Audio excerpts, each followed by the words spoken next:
चेन्नई लखनऊ में हुई अग्निकांड की घटना के बाद काफी शिकंजा कस दिया है। भविष्य में इस तरह की घटनाएं न हो, उस दुर्घटना की पुनरावृत्ति न हो। जिला प्रशासन, फायर ब्रिगेड पूरी तरह इस बारे में प्रयासरत है।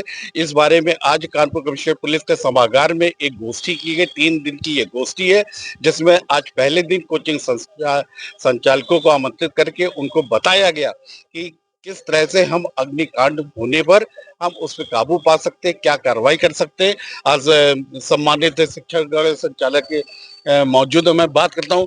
सर, क्या आपने ज्ञान प्राप्त किया आज की? आज मैंने ये देखा है कि जो पुलिस प्रशासन की ओर से हम लोगों को सिखाया गया है कि जो प्राइमरी स्टेप में हम लोग क्या कर सकते हैं। हाँ, ये तो हम लोग अपनी तरफ से कर रहे हैं और हम शिक्षक जितने भी हैं, देखिए पढ़ाने के पीछे हम लोग केवल पैसा पढ़ाना यही नहीं होता है। अगर शिक्षक देखें तो शिक्षक, मुझे लगता है जैसा पहला था गुरु ब्रह्मा वाला टीचर, अब जब हम लोग जमीनी स्तर पर उतरते हैं तो बच्चे का एक्चुअल जो पॉइंट होता है कि यार वो पढ़ भी नहीं पा रहा है, तो हम लोग उससे बिल्कुल जुड़ने का प्रयास करते हैं। जो बहुत सारे मीडिया के माध्यम से अग्निकांड ना हो, पढ़ाई के आपके ऊपर कोई आरोप नहीं है। मैं यही कहना चाह रहा हूं, अग्निकांड की बात हम कर रहे हैं कि अग्निकांड के लिए हम लोगों ने प्राइमरी स्टेप उठाए हैं, लेकिन आज तक अभी तक जो हम लोगों को सही से जो गाइडलाइंस आई हुई है केडीए की तरफ से, इस तरफ वो कुछ हम लोग नहीं मिल पा रही है।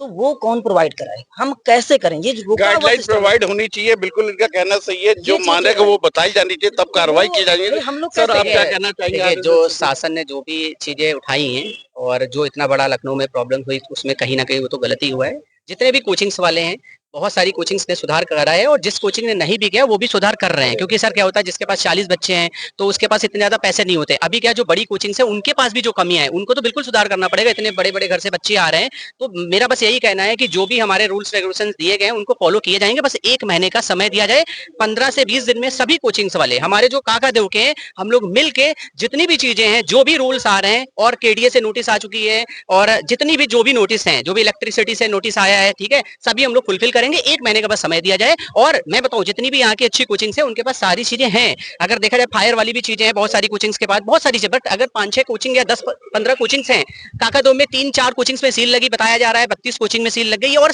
दूसरी चीज, सील लगने का सबसे बड़ा ये कारण है, सील नहीं लगाना चाहिए था स्टूडेंट की बात ही, ठीक है, सील लगाई, आपको 3 दिन के लिए नोटिस देना चाहिए था। कोचिंग्स नहीं चलेंगी, 5 दिन के लिए नोटिस चली, कोचिंग्स नहीं होनी चाहिए थी।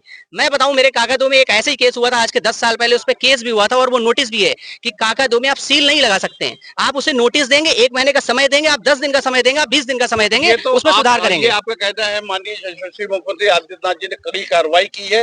अंडरग्राउंड में कोचिंग चल रही थी, बिल्कुल उन पे सील किया जाए, उन पे बिल्कुल सील किया जाए। मैं बताऊं, अंडरग्राउंड में सील किया जाए, कार्रवाई हुई है। सर, क्या कहना चाहेंगे आप? आज के जो आपने कार्यशाला में ज्ञान प्राप्त किया है सम्मानित पुलिस कर्मियों से, क्या आपको लगा? आज जो है हम लोगों ने जो अग्निशमन के जो प्राथमिक उपाय हैं उन सभी को देखा, और आग से हम लोगों को किस प्रकार से बचना, उन चीजों को हम लोगों ने देखा, सीखा। बस मेरा मेन जो विषय है वो ये है कि आज जो माहौल बना दिया गया है काकादेव की स्थिति को लेकर के, बिल्कुल एक पेंडेमिक जैसा क्रिएट कर दिया गया है। आपातकालीन तमाम सारी सेवाएं होती हैं, लेकिन जो अग्नि को लेकर के हम सभी लोग एक तरफ से उन सरकार के नियमों का पालन करने के लिए प्रतिबद्ध हैं, उन सभी को मानेंगे, लेकिन उसके लिए हम लोग को सर थोड़ा सा समय चाहिए। और साथ ही साथ रिक्वेस्ट है कि पेंडेमिक जैसा ना बनाया जाए। काकादेव की एक लीगेसी रही है, और जो मतलब बच्चों का हम लोग के ऊपर ट्रस्ट था वो कहीं ना कहीं टूटता चला जा रहा है, और ऐसा लगेगा कि इन फ्यूचर काकादेव पूरी तरीके से विलुप्त हो जाएगा। स्थिति को भयावह ना बनाया जाए। और दूसरा चीज, इनकी डिमांड सिर्फ एक है कि हमको जो समय दिया जाए, जिससे जो कमी है भी हम उनको समय रहते प्रयोग। मैं बस ये चाहता हूँ 1 महीने का समय दिया जाए, जितनी भी काकादेव की कोचिंग से एक भी कोई भी कमी नहीं रहेगी। बस ये है कि शासन से बस कहना है कि 1 महीने का समय दिया जाए। जिला प्रशासन बिल्कुल हम केवल समय मांग रहे हैं कि किसी भी बच्चे की इस तरह से नहीं होना चाहिए। वो हम लोग के सर हम गार्जियन हैं। हमारे यहाँ जो बच्चा पढ़ने आ रहा है, पहली चीज, पिता ने किस बिहाफ पे एडमिशन कराया है वो एक अलग ऑप्शन है, ठीक। बच्चे ने भरोसा करके गार्जियन मेरे पास लेके आ रहा है, तो क्या मेरी जिम्मेदारी नहीं बनती? क्या हमारे बच्चे नहीं पढ़ने जाते हैं? कहीं जाते हैं ना। अब कई बच्चे कहीं जाते हैं, सर, कई बच्चे कहीं ना कहीं पढ़ने जाते होंगे। क्या वो कोचिंग संस्थान की जिम्मेदारी नहीं है? हम ये चाहेंगे क्या कि हमारा कोई बच्चा घायल हो जाए? कभी नहीं चाहेंगे, कभी नहीं चाहेंगे। शॉर्ट में ये बोल रहा हूँ कि कुल मिला के हमको समय दिया जाए 10 से 15-20 दिन का, जिससे हम अपनी पूरी यथास्थिति नोटिस दे। ये नहीं कि कुल मिलाकर कहना ये है कुल मिलाकर कहना ये है कि संचालकों को ने समय मांगा है और उसको उस के लिए हमको समय देना चाहिए। दूसरी चीज जो आज जिला प्रशासन ने यहाँ पे कार्रवाई की है, आग बुझाने के जिन संयंत्रों के बारे में जानकारी बताए कि आपात स्थिति में हम कैसे निपट सकते हैं, उसको सभी ने अप्रिशिएट किया है। देखते रहिए डॉल्फिन न्यूज, ऑलवेज एक्सक्लूसिव।